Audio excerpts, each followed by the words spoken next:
Channel. So I am actually participating in a collaboration with one of my favorite Sims 4 content creators, Nardvillan. He is doing some Halloween themed builds for a certain area. So I got in the Oasis, which is called Oasis Spooks. They'll be touring everyone's builds on his Twitch channel, which I'll link below, on Monday, October 27th, and Thursday's October 30th. There's like Magnolia and Macabre, and then there is Boocrest. So for my build, I really had a hard time trying to think of what I wanted to do. Did I want to do a haunted house? Did I want to do a spooky playground? At one point, I toyed with a spooky cemetery, but there was one haunted house that always kind of stood out in my mind. That even when I was a kid, watching these type of documentaries when I was sick, um, from school, just really kind of stuck out in my mind. I wanted to really kind of emulate that build as best I could. And that house was actually based off the documentary on Disney, not Disney, Discovery. I don't know why I said Disney. Um, on Discovery Channel called A Haunting in Connecticut. Now, there was also a movie of the same house, about the same family. I believe the Discovery Channel documentary had their names changed, but I believe A Haunting in Connecticut actually used their actual names. So, how that story began was back in 1986. Carmen and Alan Snedeker had a teenage son who was fighting Hodgkin's lymphoma, and his name was Philip. He needed daily treatments at Yukon Hospital in Connecticut, but the long drive between their home and the hospital had become exhausting, so they decided that they had to move closer to the hospital at this point because it was draining their finances, constantly being tired. It just was a lot on the family. So they found a spacious colonial home on Meridian Avenue in Southington, Connecticut. It was big enough for their family, Carmen, Alan, their four children, and Carmen's young niece Tammy, who was with them at the time. You know, 7 people would be sharing that home, and for the price, it seemed almost too good to be true. It was cheap, it was affordable, they could afford it, and they could afford their mortgage back home. Well, you know what they say about things when they're too good to be true. It usually is. Not long after they signed the lease, they made a discovery that it used to be a funeral home. Yeah, not something you want to find out about your place, is it? The basement had embalming tables, coffins, mortuary tools, and photographs of the dead. They even had the toe tags with some names on them from back then. And the house, they've been told, had once been the Hallahan Funeral Home, and though the business had closed years before, it seemed like the remnants never cleared away from the basement. So Carmen and Alan had decided, because of Philip's cancer and his brush with death, because it was at the time believed he potentially won't survive it, that they decided to hide the fact that this used to be a funeral home from them. So they didn't tell their sons about it at all. They didn't talk about it. They didn't.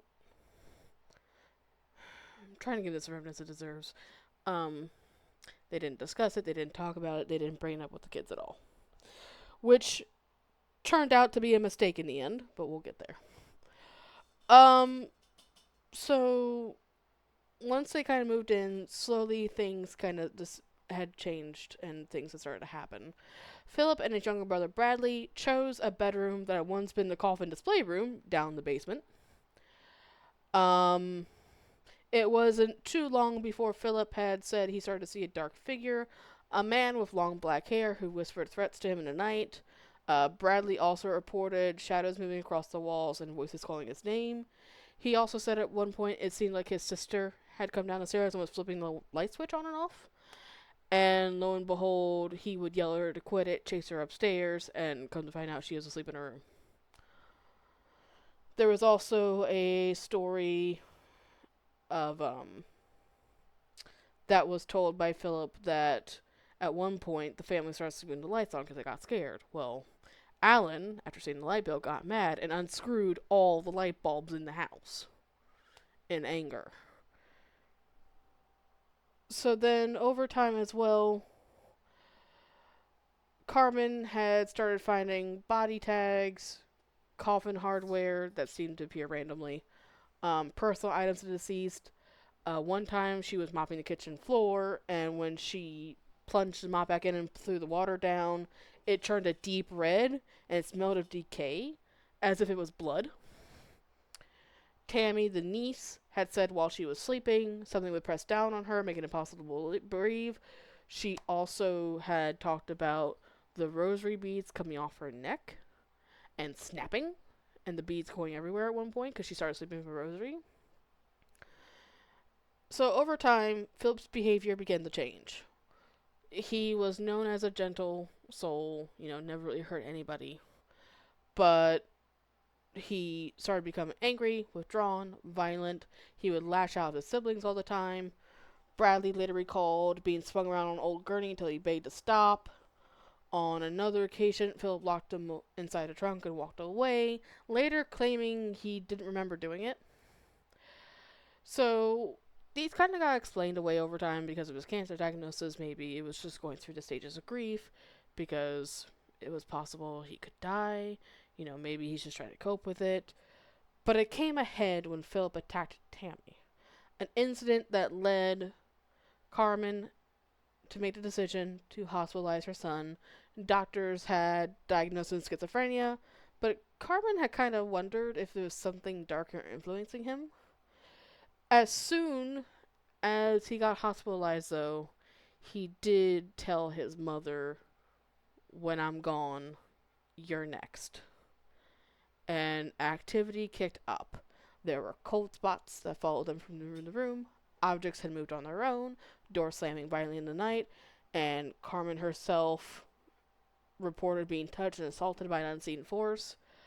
At this point, it was becoming clear something was going on. But back then, who do you turn to for this kind of unseen force? They had turned to the media, which did make them a laughingstock of the town, but they reached out to paranormal crews, and one couple they reached out to for Ed and Lorraine Warren. These were famous paranormal investigators back during that time. When Lorraine entered the house, she felt a malevolent demonic presence in the home, specifically in the basement, where so much grief and death had once lingered.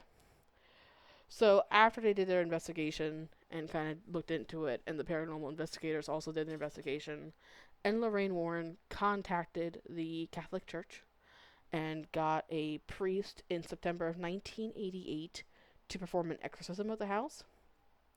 According to the family, since that happened, the activity did stop and the heavy atmosphere lifted, but they didn't stay very long. Shortly after, they ended up moving out of the home, understandably.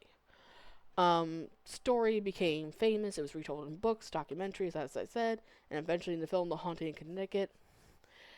There have been some debates among skeptics that either the family exaggerated or misinterpreted natural events. They would point out the stress of Philip's illness, the cramped house, and the power of suggestion. But the biggest thing is most people who believe felt that the terror was just too real to dismiss, and the house itself had simply absorbed too much sorrow to ever be clean. So, since the exorcism, the people currently living in the house have not reported any paranormal activity. But that kind of goes to, well, how did something dark, a possibility of it being demonic, even get involved? We don't have any exact answers for that. Looking up that funeral, there wasn't any untoward accusations to any of the funeral directors. But Lorraine has said that there was possibly someone in the building may have engaged in acts of desecration of the dead, or necrophilia, or rituals, things that are unspeakable. That could potentially cause a doorway for a dark entity or demonic entities to come in. Once they do that, the first stage of any demonic involvement is going to be infestation. Small disturbances, whispers, shadows, objects shifting out of sight. Then there's oppression. The entity turns its focus to somebody that was weak or vulnerable and separates them, which would have been Philip. I mean, he was going through cancer, going through all this chemotherapy. It's no surprise he became an easy target. So the entity latched on to him, whispering in his ear, twisting his emotion, and pushing him towards violence. And then finally, the third stage is possession. The ultimate goal is when a demon truly claims the victim and fully does it. And remember, before Philip was hospitalized, he had told his mother, "When I'm gone, you're next." So that's why the Warrens felt like it was demonic at this point in time. Because of that oppressive feeling. So that story has always stuck in my mind for years. I have been a believer of the paranormal. I still am. I have seen things and heard things that no one can really explain. So I really wanted to lean into that to this build because people think haunted houses look spooky, but they could actually look like normal homes. So what I'm doing here in the basement now is I made a funeral parlor to kind of speak to the house's history of it being a funeral home. So I put the coffin there, made it look like a funeral service, put some old-timey pictures. And later in the video, you're going to see me kind of change this layout a little bit to kind of make it a little bit more creepy. But in the rest of the house, I tried to make the house look as normal as possible because haunted houses aren't inherently always creepy. So trying to find furniture and stuff that I like the look of, kind of get the feel. I tried to stick to the theme of back in the 70s and 80s, but I didn't succeed very well. I really wanted to use stuff from like the fairy pack that I absolutely love. I used a lot of horse rancher stuff. I used a bunch of different packs, but there was a lot of packs I felt like because of the theme, the year of the build I was going for, that it wouldn't work. So I struggled a little bit, but it came together nicely in the end, I felt. I made sure after I was doing the bedrooms, I moved one downstairs in the basement. I made an embalming room the best I could to kind of emulate the story. Made the basement a little bit creepier. I even put another reference to another case of Ed and Lorraine Warrens and put a creepy doll downstairs in the girls' room, kind of to be like Annabelle. And my husband also gave me the idea of using the candles to make like a, makeshift pentagram. So I did try that as well. But overall, I am pleased how the build turned out. I did try not to use too many packs, but I really have a hard time doing that. I like using as many packs as possible. So I always have fun with that. I don't try to limit myself because I feel like, for me, I pay for these packs. I want to use them, right? That's only fair, right? I mean, fair enough.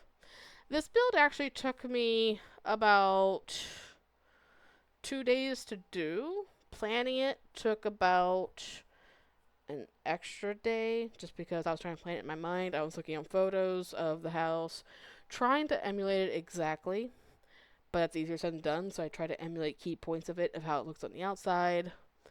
Other than that, I just try to make it look homey and not as creepy, and just trying things and kind of messing around, trying things with clutter. I decorated with move objects on, which I usually don't because sometimes it does break things in the builds I've played. But I figured since not many people be playing this build, I don't think there might be some people who play it, that it'd be a big of a deal. But I'll put in the gallery that, move objects on should probably be used. But overall, it was a fun build. I figured doing this kind of Halloween house would work fantastic. It's not apparently creepy, but again, most haunted houses are just normal homes to begin with. And I wanted to make the nod to the funeral home without making it look like the entire house was a funeral home. Make it look like a family home, but the basement definitely make that nod to the funeral home. So, like I was saying, Nardvillan will be touring these on Monday, October 27th, and Thursday on October 30th, kind of looking at everyone's build. You can go to the link in the description below to his Twitch channel. You can also follow me on Twitch, even though I don't stream as much because I work full time. And so it's hard for me to stick to a stream schedule, especially when I'm trying to spend time with family and loved ones, because some of them don't get to stay home very long before they have to leave again for work. Um, they have to go on frequent business trips. So I don't stream as much, but I do try to make as much YouTube content as I humanly possibly can. Lately, I've been on a Sims 4 mood, if you can't tell, because I've changed my channel name to Sims by Shiveria. So probably expect more of that. One challenge I'm actually planning on filming is called Dear You Always. It's about being a person in Generation 1 torn between three great loves in their youth, and they choose one, but not the one they want, and, well, you don't know which one is the father of your child.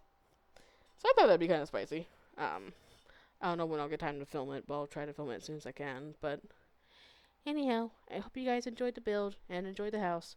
If you use it, let me know. If you make any tweaks, let me know. I would love to see what kind of tweaks you guys do. Okay, thanks, bye!